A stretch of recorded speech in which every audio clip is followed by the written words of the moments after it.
with the Holy Spirit of promise, which is the earnest of our inheritance until the redemption of the purchased possession, unto the praise of His glory. Wherefore I also, after I heard of your faith in the Lord Jesus, and love unto all the saints, cease not to give thanks for you, making mention of you in my prayers.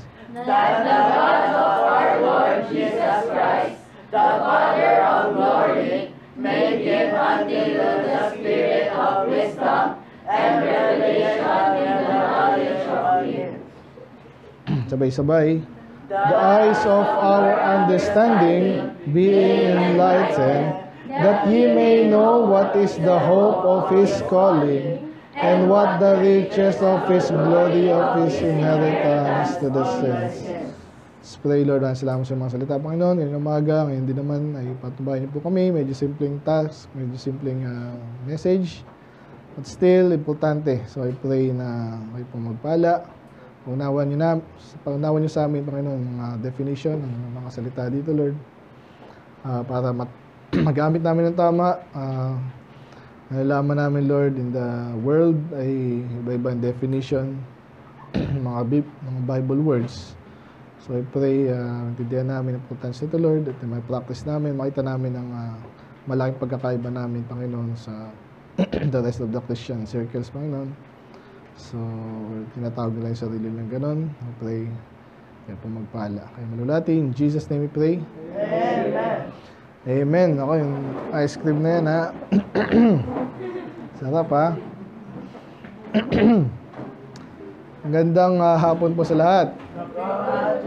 Settle na pala kayo. Anong balita ngayon?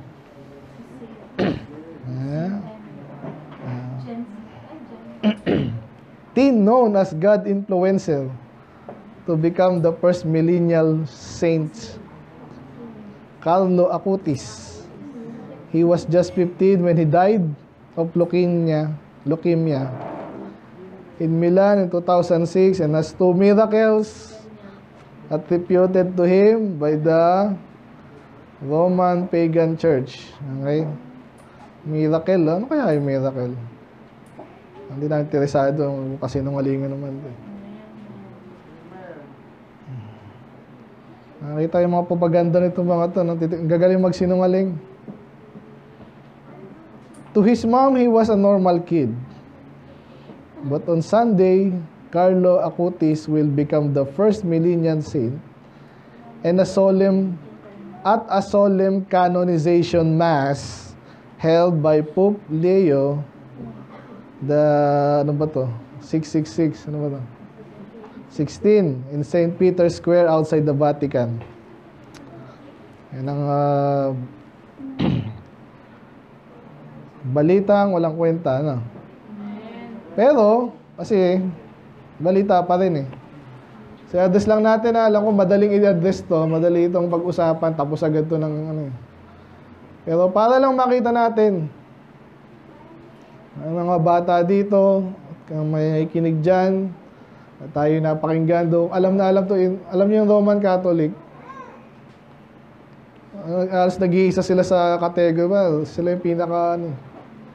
Pero kaya mga kultong iba, kahit pa paano, ibang katotohanan, nakuha eh. Like, kanya-kanya ring mali. No? So, pero, sabihin, iba yung mga definition nila, yung 10 Commandments lang. Alam niyo, sila lang yung ando sa category na iniba nila. Hinati yung isa, inalis yung isa. Saan ka pa? Ito ang unang dagdag bawas eh. Pati sa itong sa Comelec, mga mandurugas, ito yung ito yung nagturo sa kanila, Catholic. Pero hatiin mo yung isa, alisin mo yung isa, dagdag bawas. Nakikinig ba kayo? Ang dami nilang maling katuruan, pinaninindigan pa. So, tingnan natin yung definition nila. Okay? Bago tayo sa biblical definition. Tingnan natin dyan, saint. What is a saint? By the way, mga kinanta natin, yun po yung mga may Lyrics ng saint, no? In Christian belief, kala mo Christian talaga to, tingnan mo. A saint is a person who is recognized as having an exemptional degree of holiness, likeness, or closeness to God. However, the use of the term saint depends on the context. Tama yun. And denomination. In Anglican, Oriental Orthodox, and Lutheran doctrine, all their faithful deceased are in heaven. Talaga? Are considered to be saints. So, nakakuha niyo ba yung Anglican and Orthodox? Lahat ng namatay daw na member nila na nasa langit, sana nga, pero yung paniwala, yung definition, pag namatay ka at member ka nila, saint ka. Okay.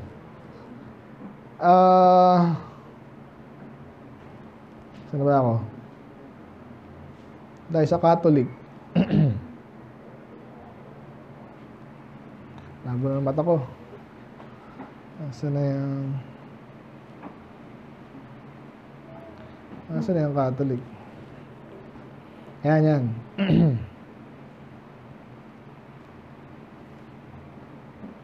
Official ecclesiastical recognition and veneration.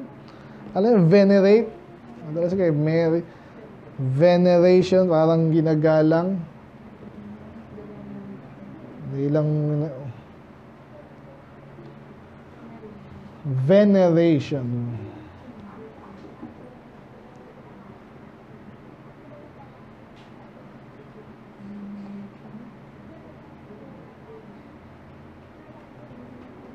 Sinasamba na yan.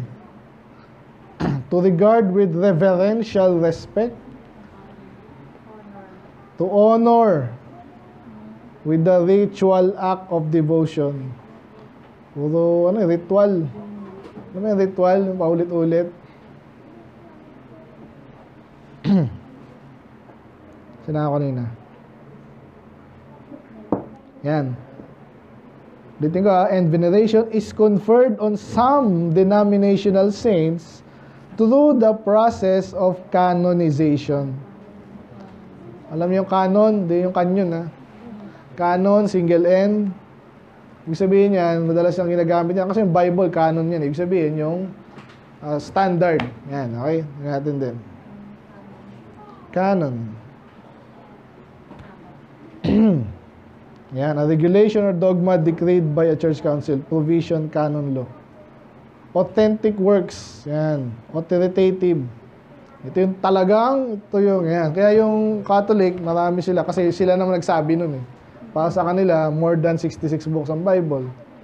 Sa atin, matagal na kasi yung 66 na yan. Automatic na yan eh. Walang question doon. Yung Old Testament na 39, Hebrew Bible din yun eh. Wala nang tanong doon. Yung another 27 ng New, wala na rin tanong doon. Ang ginawa ng Catholic, dinagdagan. In between. So, hindi yung canon, ito yung authoritative, ito yung authority. Sino nagka-canonize? Yung body. Kung sino man yan. So, Catholic, syempre, yung council nila. So, by definition ngayon, kaya nga, ito yung balita nga, saan sabi kanina, ika-canonize daw si, nakalimutan ko, kasi yung pakialam dito, naniwala dito. Carlos Acutis, kung sino man yun. So, hindi pa siya saint. Sino maggagawang saint sa kanya? Si Pope. E naalala ko po yung mga hari, di ba? Naalala ko, sino nga ba yung kinuruan niya yung sarili niya? Sino yung kinuruan niya yung sarili niya? Parang si ano yun eh. Si Napoleon nata, hindi ko maalala. Napoleon ba yun? Sino nakapanood yung pelikulang yun? Maganda ro eh, kaso ayoko. Kaya maganda rin kasi mga sikat na personality yan. Hindi nagkakamali si Napoleon. Ay, assume na si Napoleon, umira. Eh, nag-aano nga sila sa Catholic eh. Magulo na yung panahon na yon. Alam, magulo naman kasi yung mga yan. Eh. Kasi nga, yung Bible, nalathala na. Siyempre, nagtatanong yung mga tao, ba't sila, dapat, ganyan. Nagkaroon ng Church of England, And mas matindi yung France, talagang gusto nilang kumawala sa mga nobles, sa mga hari-hari. At syempre, ganun din yung church. Yan. Kaya ang ginawa niya, ang nagko-corona yung Pope din. So, ibig sabihin, kasi sabi din sa Bible, Romans 13, ang nag-o-ordain ng hari, ang Diyos. Eh sa kanila, ang representative ng Diyos dito, ang Pope. Kunwari. Pero ano yung politically dati, yun ang ano sa kanila, ay Europe. Ang ginawa niya, kinuha niya sarili niya. Guess niyo ba? Kasi pag ikaw nag-corona sa akin, mas mataas ka sa akin. Pag hindi kita kinunahan, hindi ka magiging hari. Ganun yung idea nun eh. Ang ginawa niya, kinuha niya sarili niya. So, nakuha niyo yun. Sana nakuha niyo yun. So, ganito yun. Kung yun nga, hindi daw magiging saint ang isang saint kung hindi ka-canonize ng Pope. Ng Pope. So, laking kalokohan. So, at kung gano'n ang katotohanan, yung saint nila, pilim-pili po yan. Okay, at nabagit nyo kanina, dapat may kesyo meron niyang requirements. Sa mga requirements, dapat nag-miracle siya. Pati si Pope, sino isang Pope? Na naging saint na rin daw. Si Pope Paul II. Alam ko kailan lang yan naging saint. Paano naging saint? Nag-miracle ba siya? May isang sinungaling dito sa sinungaling dito. Uy, ganito ginawa niya. Sila rin yung nag-a-approve nun. Kaya sasabihin na, imbestigahan natin, totoo ba yan? Baka hindi naman. Malamang di totoo yun. Pag-ano to eh. Pero pagalingan lang kasi sinungalingan. So, tingnan lang natin ngayon. By the way, yung mga kaninang mga hymns, no? Sa hymns pa lang, kita na natin po, no? Yung paggamit ng Roman pagan church ay iba sa Bible. Umpisa natin na ito yung kanina, Christ returned, sabi doon, with glorified saints and the angels attending. So, lahat ng patay ng, ito yung definition pala natin ng Bible. Yung saints is pwedeng patay, pwedeng buhay pa. Basta ligtas. Yun ang ganun kadali. Kasi ang ibig sabihin ng saint is banal. Eh, basta nagkakasala eh. Pero, justified tayo sa harapan ng Diyos. Kaya nga tayo ligtas anak ng Diyos eh. Sinabi yan sa Bible din, yung the holy brethren. Then, the church, holy din, the holy church. So, holy. Nakinig ba? So, saints din, tama. Sabi pa sa faith is the victory, sabi we tread the road, the saints above. Sabi sa holy, holy, holy, all the saints adore thee. Sabi sa I will sing the wonder story. Sing it with the saints in glory. Sino ba kumakanta sa Panginoon? Buhay na, patay pa? May buhay, may patay. Okay? Sila doon, nag-awitan na sila doon. Pero, makikita natin namin sa Bible, mga buhay. Karamihan sa may babasa natin, mga buhay. Karamihan, ha? Sa Revelation, karamihan doon patay. Ano pa? Sabi sa higher ground kanina, the song of saints on higher ground. The name of Jesus, Jesus let all saints proclaim the word he praise forever. Oh, how I live Jesus. Parang wala tayo nandito. Marami tayong hymns na wala dito, no? Oh, how I love Jesus, ha? Ang wala tayo yung ano, holy, holy ata, no? Tsaka yung ano, hindi ko nakita yung when the saints go marching in. Diyan daw kinuha yung NFL. Alam yung NFL? National Football League. Ba't may saints doon? Mga santo ba yun? Ang sabi, yun daw yung ano sa kanila eh. Sikat na kanta. When the saints go marching in. Anyway. Onward, Christian soldier. Sabi doon, brothers, we are treading where the saints have trod. Hindi pinili ng Catholic yun. Lahat ng mga banal, lahat ng mga saints, mga ligtas, nung panahon nila, kung anong ginagawa nila dati, ganun din daw tayo, which is true. Sabi siya, shall we gather at the river? Gather with all the saints at the river. So, hindi lang si Acutis doon at si John Paul. Mga impyerno nga yung mga yun eh. Baliktad eh, no? So, yun lang. So, nakita na natin yung balita about Saint, yung Catholic definition. Tingnan na ngayon natin yung, hindi tayo magtatagal, yung biblical. Napakarami nito. Kunin ko na lang, papiliin ko na lang yung sa New Testament. Except ng Revelation. Kasi Revelation, mga ano nga yun, mga patay na rin. Pero makita natin dito, simulan natin sa, simple lang tayo ngayon. Yung nakuha niyo yung sinabi ko, yun na yun. Pero ididikdikin lang natin.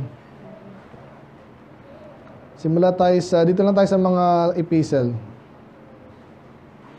Hindi, dito man tayo sa Acts 9, si Paul. Nalan si Paul? The pinakasikat na evangelist, apostle. Anong ginawa niya? Pero bago siya maging maligtas, bago siya maging apostle, ano muna siya? Ano muna siya? Persecutor, no? Ito sinabi niya, kinuwenta niya yung, nirecount niya yung ano. Hindi, actually si Ananias to. Anong ginagawa daw ni Paul? So sinabihan si Ananias, i-meet mo tong taong to, sharean mo, gabayan mo. Ano sabi ni Ananias? Basa, ready, go.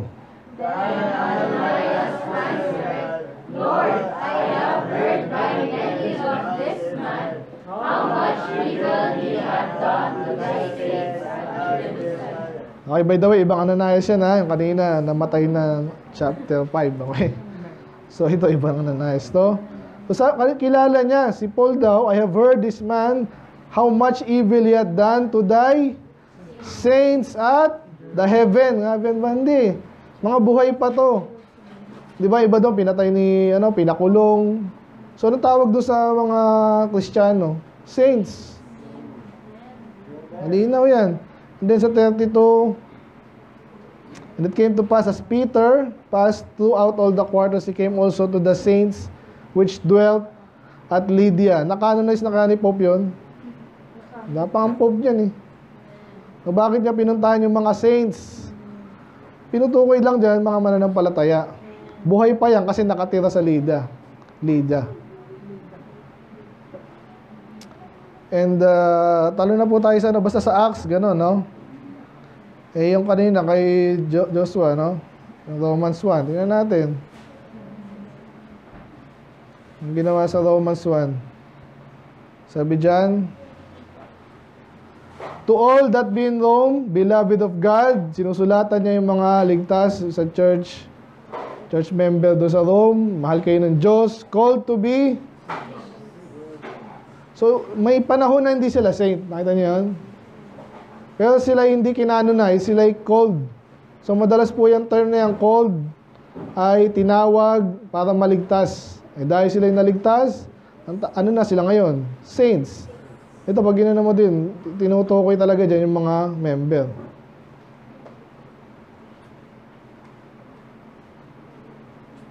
Ayan, dahil na nga. So, lahat na nasa Rome, mahal ng Diyos, called to be saint. So, binabati niya. Sinulatan niya nga eh. Patay na ba yung buhay pa? Nakakatakot yan. Magsumulat ka. Sa langit, no?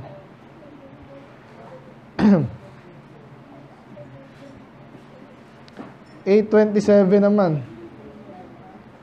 Simple lang tayo ngayon. Ang sabi dyan, and he that searcheth the hearts, sino yun? Ang Diyos. What is the mind of the Spirit? Because he maketh intercession for the saints according to the will of God. So ito, baliktad ha. Ang Diyos ang nakipag-intercede sa saints. By the way, isa pa kasi tinuturo ng Catholic, yung saint daw, siya yung nag-intercede sa atin, kaya nananalangin yung mga yan sa santo. Tama? May iba-ibang ano yan eh. Talagang kala mo. May mukha pa nga eh. Paano lang na-drawing yung mukha? Paano nalaman yun? Wala. Uso lang. So, bibili ka ng mga booklet nila. Anong gusto mong... Yung mga gusto magkaanak, kanino daw yan? Santa Clara. Ganun eh. Isasayaw pa doon. Santa Clara. Sino ba yun? San Isidro. Alam natin, mga lugar na lang. San Mateo. Ito, ano to eh? Apostle. Isidro, hindi natin kilala yung mga church father iba dyan. So sila lang yung saint. Yung mga sumasamba, hindi saint. So pero dito, siyempre, sino bang pinapanalangin at ini-intercede ng Panginoon? Siyempre, lahat ng ligtas. So, lahat ng ligtas yan. Ito pa. Ito naman, natawa ka dito. Sa bagay, sino yung Pilipino daw na saint? Isa pa lang ba yun? Kawawa ng Pilipino. May dayaan dito. Kalungsod. Parang mayroon pang isa, yung the first, Lorenzo Ruiz. Parang hindi Katoliko dad. Faithful God, joke lang. Pero matunog yung mga yan, Lorenzo Ruiz. Kaya maraming Lorenzo dyan, San Lorenzo, yan. So, kung ako Pilipino, dalawa pa lang santo natin. Bayaran mo pa si Pope para dumami. Distributing, ito mahirap na saint. Diba? So, isa sa Romans 12, ano po yan, Ano na yan? Practical application na yan. Pananampalataya. So, isa sa mga ginagawa, nangyayari daw, tayo sa atin, yung tawag dito, isa sa mga dapat natin gawin bilang mga magkakapatid, yan, kind to one another, huwag kang tamad. Pero sabi nyo, distributing to the necessity of saints, given to hospitality. So, siguradong buhay ito, di ba? Okay, ano pa? Kaya yan, magandang tanong din to, no? So, sinong unahin natin? Huwag gusto natin tulungan. Yung mga tagalabas, yung mga iglesia na Soriano, napakayabang. Libreng ganyan. So, may nakita ko, hindi pa pala libre. Sana lang daw, in the future. Ayun ang tinutulong natin una, mga ligtas. Kasi nga naman, kahit anong tulong mo sa, maganda rin tulungan yung iba para mawin natin. Pero ang priority, mga ligtas. Tandaan niyo po yan. And then, 15, ito na, patapos na itong Romans. Sabi naman dyan sa 25 and 26. But I go unto Jerusalem to minister unto the saints. Okay, so alam natin si Paul tsaka si Silas Barnabas, sila kasi medyo gifted sila di ba? Naalala ko sa Antioch din Tinulungan nila yung Antioch, matagal. Pinagpala, dumami. At doon yung tinawag yung unang mga Kristiyano. So, dito naman, si Paul din to Ayan. So, pinuntahan niya yung mga sa Jerusalem, tutulungan, minister to the saints sa 26. For it that please them of Macedonia and Achaia, or Achaia, okay lang din yan, to make a certain contribution for the poor saints. So, hindi yan yung kinakaano na isang Catholic. Basically, mga ligtas. Ba't mahirap? Marami nga sa atin, mahirap na tinutulungan. That it may delivered from them that do not believe in Judea. Ito yung panalangin na, Panalangin nyo ako, sabi ni Paul, that I may be delivered from them that do not believe in Judea, and that my service which I have for Jerusalem may be accepted of the saints. Ang sabihin ng accepted, ibig sabihin, ganito po yan pag naglilingkod, kaya nabanggit ko kanina yung mga kapawit, lahat ng bagay ginagawa natin, maayos. Kasi yung mga kapatid natin, sila rin yung mag-uusgay. Ngayon, hindi mo kailangan i-please lahat, hindi mo rin kaya. Pero hanggat maaari, maayos nga yung pag-service natin. Kasi may mga gano'n na walang pakialam Basta makagawa lang ako. Walang pakialam dun sa, ba't sinasabi ni Paul dito? Na nawa ang kanyang pag-serve ay maging katanggap-tanggap. Diba? So again, buhay yan. Pero mataas yung tingin niya sa mga saints. Nakita niyo yan. Kayo kahit sino din. Kasi may maniwala kasi hindi. Yung mga tao kasi hindi nakakaintindi kung ano yung pinagagawa natin dito Isa mababa yung tingin sa mga tao, sa church. Iba, hindi sinasabi mo. Hindi niya kailangan malaman yan. Iba talagang walang pakialam, walang fellowship, bahala kayo dyan, pupunta dyan. Ewan ko kung anong agenda mo, nasa church ka at wala kang pakialam sa ibang tao. So, hindi ganun. Bago matapos yan, puro saints na naman. 16. That you receive her in the Lord. So, merong isang tao dito, no? Phoebe, our sister. Ang tawag dyan is kinomen. Ibig sabihin, ito, okay to. Alagaan nyo to. Tanggapin nyo to. Alalayan nyo. That ye receive her in the Lord as becometh saints. Wala na sinabi ditong kailan eh. Pero alam kasi natin yung, sabi nila, ano yung mga tatlong event sa buhay ng tao na pinaka-importante sa lahat. Ano? Una, birthday, kasi doon ka pinanganak. Tama yun. Ano yung dalawa pa? Yung death. Na-promote ka na sa lahat. Ano sa gitna? Yan yung wala yung iba. Yung kaligtasan. Okay? Kasi pag hindi ka ligtas, yung pangatlo mo, masaklap yun. Pero pag ligtas ka, yung kamatayan mo, maganda. So kaya hindi po mahirap pag ng Bible eh. So kailan kaya siya naging saint? Nung pinanganak siya, becometh saints eh. So kung pinanganak tayo, anak na tayo ng Diyos, walang sense na siya ay naging saint. Hindi, lahat tayo saint eh. So somewhere here, naging saint siya. Ano kaya yung bagay na yun? Ano yung event na yun? Naligtas. Walang iba. Ayan, so bukod sa naging saint siya, naligtas siya, nag-minister. So kaya kino-comment siya. Pero gusto ko lang, ano dito, yung pagiging saint niya nga, no? So, walang sinabi dito na, pero yeah, ano siya, ano rin naman siya, devoted, ano, believer, but still, anyway, buhay siya. Pili lang tayo dito.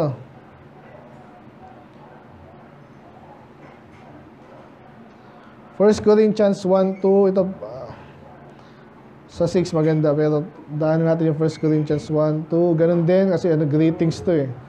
Unto the church which is at Corinth, so yung church ay tao, kalipulan, congregation. To them that are sanctified in Christ Jesus, ito pala yung proof, no? So yung nasa church, mga nilinis at pinalinis or pinaging banal, sanctified. Called to be saints, ayun na naman. Nakita niyo kasi maraming tao sa Corinth. Pero ang tinutukoy at binabati niya at sinusulatan niya, yung gusto niyang turuan at tinuruan niya na, kinakamusta niya yung mga naligtas. Okay? With all that in every place call upon the name of the Lord Jesus Christ our Lord, both theirs and ours. So, binabati rin ng ibang place yung mga saints sa Corinth. So again, buhay pa yan. Hindi, piling tao lang kaya yon sa Corinth. Called to be saints, sanctified in Christ Jesus, Church of God in Corinth. So, pag kinuha mo yung gist niyan, tinutukoy niyan lahat ng ligtas. Okay? So again, may mga hindi ligtas ka na dito sa 100. Isa hindi ligtas. Hindi naman sabihin mo, hindi natin kailangan nitpick yun, no? Basta yun in general, ligtas yun mga nasa church. Kung mayroon mang exemption dyan, exemption nga. Ito, maganda sa 1 Corinthians 6, no? Ang kwento po dito, may nababalitaan si Paul na nagdedemandahan. Ito, may utang dito, hindi mabayaran, magalit to, hindi nakapagtyaga. Oy, bayaran mo yan. Hindi, sinaktan na. Sinaktan, nagsasakay. Nagkainitan na. Anong gagawin yun? Sinasabi ni Paul dito, dapat di na kayo magdemandahan. Parang, sino maghuhusga sa inyo? Si barangay captain ang magnakaw. Hindi dapat kayo na mismo. Kaya sabi dito, do you not know that the saints shall judge the world? And if the world shall be judged by you. Ayun, kausap niya, saints. So, wala nang lilinaw pa dyan. So, mga saints, buhay pa, at nag-aaway pa. Tindi nun na. Kasi sabi ko sa kanina, mga exemptional lang yung mga saints. Ito, nag-aaway eh. So, ibig sabihin talagang basic lang yan, ligtas. Kahit hindi ganun ka banal minsan, banal pa rin. To some degree, kasi nga ligtas eh, sanctified, justified. Pero, At tayo mag-uhusga. Ngayon, sino mag-uhusga sa atin? Sino ba yung mga officer later? Hindi, lahat tayo, parang gano'n. Pero, obviously, isa sa mga reward nga po yung position di ba? So, obviously, yung iba, mas mataas. Yung iba, hindi gano'n mataas. Still, in general, kaya sinasabi niya, wag na kayong pumunta kay kapitan, kay mayor at ano. Kayo na maghusga. Kayo nga nakakalam ng mas dapat judgment ng Diyos di ba? So, pero ang point lang dito, mga buhay pa, nag-aaway pa, no? So, again, maling-mali yung definition ng Catholic at other denomination. Pag sinabing saint lang, ligtas, kahit nagkakasala, sinusulatan pa ni Paul. Mili lang ako dito. Nabanggit na natin kanina sa Romans yung collection for the saints. Sa 1 Corinthians, mayroon din. So, obviously, tinutulungan talaga.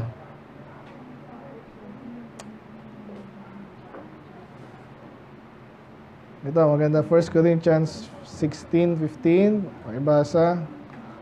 16:15. Pakibasa. Ready, go. I beseech you, brethren, below the house of Stephanas, there is the fruit of Aquila, and that they have addicted themselves to the ministry of the saints. So, ganun pa rin kanina, tinutulungan nila. Pero sabi naman dito, talagang tinutulungan nila, addicted themselves to the ministry of the saints. So, pwedeng sa pagministeryo nila sa mga saint or sila mismo yung saint na nagmaministeryo. Either way, again, mga buhay ito. Okay? At hindi yung pwedeng sabihin na mga pili lang yan at ilan lang yan. Dito tayo sa Ephesians, yung binasa natin kanina. So, meron kanilang saints sa Rome, meron sa Corinthian. Pilipinas, dalawa lang. Yung binasa natin kanina, sabi dyan, to the saints which are at Ephesus. So, kasi nga, may mga saints sa Corinthians, o sa Corinth, sa Rome, meron din. Sa 15, nabasa natin kanina, sabi dyan, wherefore I also, after I heard of your faith in the Lord Jesus, and your love unto all the saints. So dito, hindi ganun kalinaw, pero still, hindi, nabalitaan daw ni Jesus ni Paul. Na mahal nila ang Panginoon, at saka yung mga saints. Sino kaya? Saint Peter, yun lang ba yun? Hindi, lahat yun ng kanina nga, may nagmi-ministeryo nila Piliin ko lang yung mga, ito. 2:19. Gamit na gamit po ito actually kahit sa Old Testament.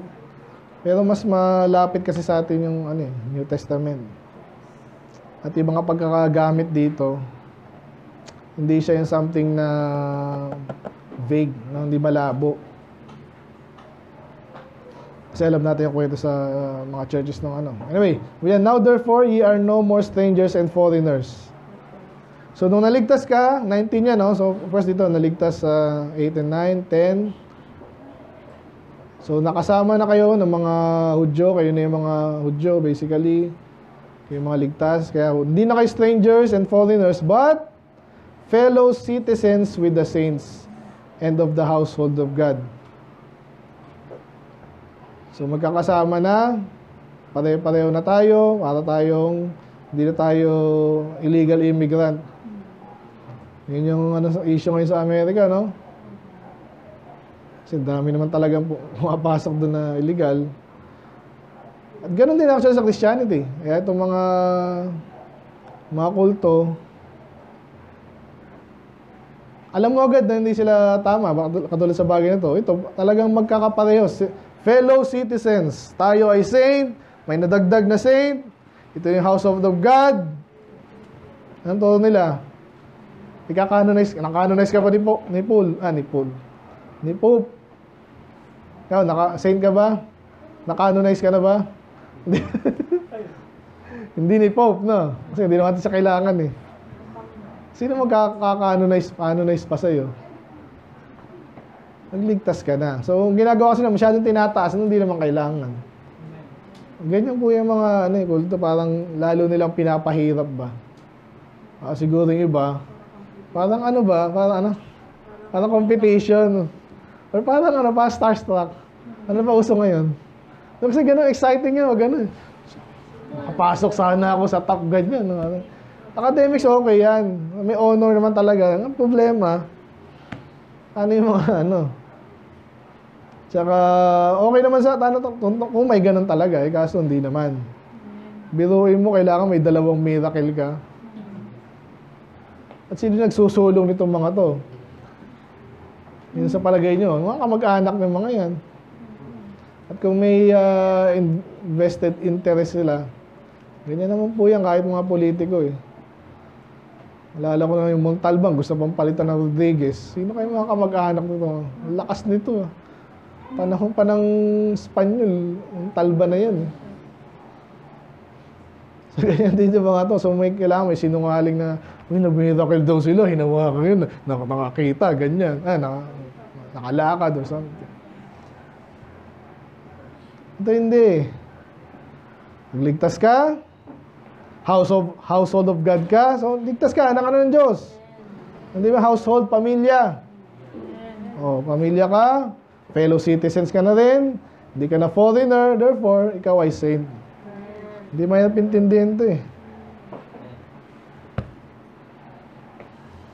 Ito, nakakatawa. Ephesians 3:8. Si Paul ba ay saint? Siyempre, saint na nga siya ng Catholic din eh. Pero pansin niyo to, sabi, unto me whom am less than the least of all the saints, is this grace given that I should preach among the Gentiles the unsearchable riches of Christ. So, may level pa ba ang saints? Anyway, kasi iba talagang, alam mo na, may kanta nga si, maganda rin yung kantang yun, Abigail Miller. Gusto yun sa diadem eh. Ang tawag dun is, I can go in when my heart is filled, free from sin. Sa kanta niyang yun, may level. Una daw yung mga talagang propeta, mga apostle. Sabi niya, hindi ako katulad dyan. Ganun, may drama pa eh. No? May pagkakatotoo. Pero, si David, makasalanan yan. Saka si Paul, sino itong mga to? Ito yung mga makasalanan to, pero naligtas. Kaya sabi ng kanta, dyan ako sasama. Okay din. But anyway, sinasabi lang ni Paul na least siya of the saints, pero still, saint nga siya. Buhay pa ba si Paul na sinusulat niya to? Hindi mahirap intindihin. So, mamaya explore natin yung tanong na bakit ganito yung Catholic. No? Alam na natin. Ito ang sikat. Kinabisado natin to sa church. Sa church, bakit may mga pastor, may mga prophets, evangelists sa church? Pakibasa, ready, go. And give some apostles, and some prophets, and some evangelists, and some pastors and teachers. Bakit? For the perfecting of the saints, Yun. for the work of the ministry, for the edifying of the body of Christ. Okay, so iwanan mo natin yung work of the ministry tsaka edifying kasi alam na natin yun. Pero bakit sabi, for the perfecting of the saints? Kala ko ba perfecto na yan? Yan yung pinaka eh. Di ba? Kaya mga evangelist, teacher, pastor, prophets, apostles, para daw ma-perfect yung saint. Sasabi nila perfect na yan eh. Nag-miracle na nga yun eh. Ibang level na yan eh. Nakita nyo ba yung irony doon? Kabaliktaran. Yung mga saints dito kanina, nag-aaway. Matindi. Mga saints nag-aaway. Dito, talagang tinuturuan pa. Yun ang definition ng saint sa Bible. Basta ligtas ka lang, saint ka na, kailangan mo pang turuan. Kaya ang Diyos daw ay nagbigay, no? Aminin natin, may mga talagang gifted din, no? Hindi tayo lahat prophet, hindi lahat tayo pastor, hindi tayo lahat teacher. Pero lahat tayo, yan, tinutulungan tayo ng mga yan. At kung dating tinulungan ka, later, pwede kang pastor, preacher. Yan. Still, nung time na tinuturuan ka, anong tawag sa'yo daw? Saint. 5:3. Ito na. Ayan, but fornication and all uncleanness and covetousness, let it not be one's name among you, as becometh saints. Naintindihan niyo ba siya sabi dyan? Sabi, dapat huwag kayo matatawag na fornicator, na uncleanness, covetous. Kung perfecto na yun, bakit may posibilidad pa maging ganun? Wala na. Hindi, meron nga. Pero kung totoo yung definition nila ng saint, wala na. Kaya mali sila. Kasi dito, pinag-iingat yung mga saints, na dahil kayo naging saints, ingatan nyo na never kayong matawag na fornicator, unclean, covetous. Ingatan nyo yun? Kaya yung saints, basic po yan, basta ligtas ka, saint ka na. Parang naging banal yung bata, banal nga sa ganung sense na ligtas siya. Okay?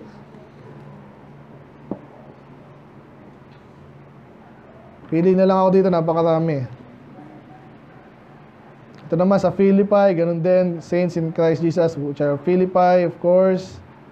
Salute every saint in Christ Jesus. All the saints salute you. Saludo mo ang nasa langit. By the way, pag salute is greeting yan. O, batiin mo yung yung santo, meron ka dapat dito ganun ba yun? Kaya ginagano, nasabitan nila ng Hindi, mga tao tong buhay.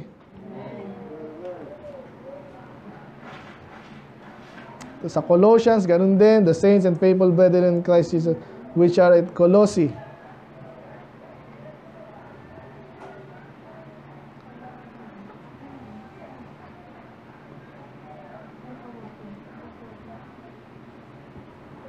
Colossians, inipili ko na lang yung may aral tayo makukuha na hindi pa natin nakuha. Then even the mystery, so may mga bagay na binigay kay Paul. Siya minister noon, na pinaglilingkod niya. Kung ano binigay sa kanya, binibigay niya rin. At isa doon, yung even the mystery which hath been hid from the ages, but now is made manifest to His saints. Paano na ma-manifest ang mga saints? Tinuturuan niya nga eh. Paano mo tuturuan yung patay? Perfecto na. Hindi. Mga mga saints. Mga ligtas, member ng church, member o hindi. Pero of course, yung hindi member, ang hirap turuan. Pero still, in general, saints pa rin yun.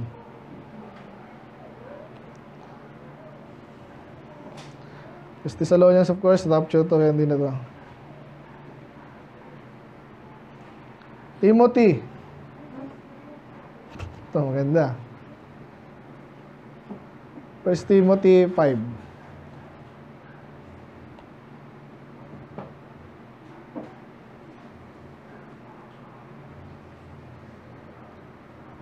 Ito po naman yung mga widows na nagka-qualify dapat na suportahan ng church. Okay, so hindi lahat yan, basta matanda, suporta pa kayo, hindi.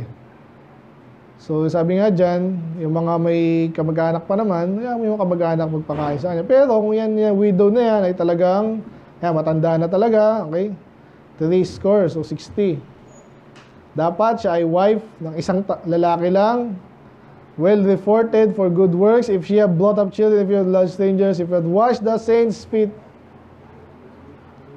Kaya pala yung mga Katoliko, may minsan yung mga patay na, alam nyo ba yun? Yung mga relic ang tawag nila doon. Ito nga, yung kanina, patay na yung matagal na eh. 15 years old. Hindi naman ganun katagal, pero nililipat-lipat daw yun. Relic, hindi yung bangkay. Parang di nalulusaw yun. Ewan ko, pinipreserve siguro nila. Nakakadiri yung mga yun, sa totoo lang. Yung mga picture pa nga yung mga... Ito nga pala yung buto ni ganyan. So ito kaya hugasan natin yung yung patay ng sino tong hinugasan niya. Naalala niyo yung mga tagpo kay Jesus, di ba? Yung sa gospel, hinuhugasan po nilang kamay nila, ibig sabihin paa, I'm sorry. So ito lang yung mga pinaglilingkuran nila. At yun nga, medyo humble tong mga pag hinuhugasan yung feet nyo, no? Sino dito ang hinuhugasan ng feet nyo? Hindi na, malinis na kasi dito, nakasapatos tayo eh. Kaya tayo, pinaglilingkuran ito, mga bata, pinapakain natin. Naisyaran pa natin. Yung basta yun, binibihisan pa. Yung basta yun, tinuturuan pa na kung ano. Diba? So, yung mga example noon, so, mga buhay ito. Bata o matanda. So, kasi, again, buhay yan. Kasi yung mga ibang tinutukoy dyan, strangers, children, mga buhay pa yan eh. So, tinutukoy lang dyan yung mga pinaglingkuran nitong mga widow na to na dapat natin tanggapin. So, again, ulit-ulit lang tayo pero para lang malinaw. Hindi natin ulitin to. Okay? Para lang may reference kayo.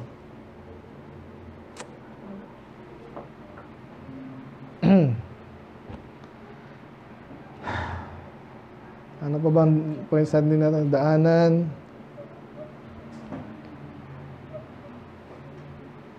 Ito, Jude. Ito ang sikat na verse, paginalaman sa kaligtasan.